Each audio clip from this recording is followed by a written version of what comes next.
PDCA is a cornerstone of quality management, a framework so simple yet so powerful. We all know it. Plan, do, check, act. So why do so many projects that use it still end up failing, falling short of their goals, or never sustaining their gains? The answer is surprisingly common. It lies in a fundamental misunderstanding of the cycle itself.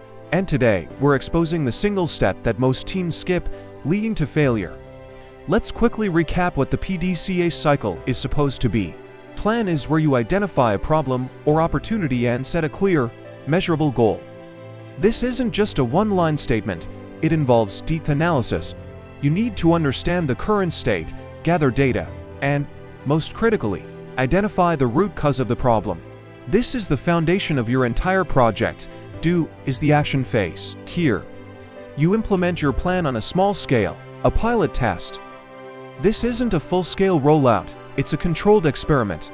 Check is where you measure the results of your pilot against the goals you set in the plan phase.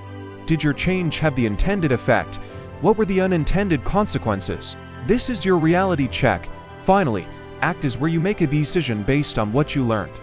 If the pilot was successful, you standardize the improvement and implement it on a larger scale.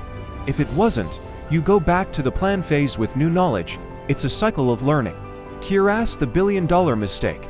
Most failures happen because the plan phase is rushed or skipped entirely. In our fast-paced, results-driven culture, there's immense pressure to just do something.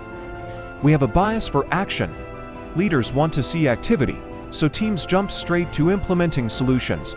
They grab a solution that works somewhere else or one that seems obvious, without ever truly diagnosing the problem. It's like a doctor prescribing medication before even asking about your symptoms. You might get lucky, but more often than not, you're just treating a symptom, not the underlying disease. Without a proper root cause analysis using tools like the 5 whys or a fishbone diagram, your improvements are just shots in the dark, based on assumptions, not data. This is where strong quality leadership makes all the difference. Effective leaders understand that PDCA is not a project management checklist. It's a scientific method for learning. They create a culture where it's safe to spend time in the plan phase. They protect their teams from the pressure to act and instead empower them to think. They treat each iteration of the cycle, especially the check and act phases, as an opportunity to generate knowledge. Did the project fail? That's not a waste if you learned exactly why it failed. That insight is invaluable. It prevents the organization from making the same mistake again and makes the next attempt much more likely to succeed. This transforms your organization from one that just does projects into one that continuously learns and improves. Mastering frameworks like PDCA is a critical step in your growth as a quality leader. This video is part of a dedicated series we've created to help you advance in your career.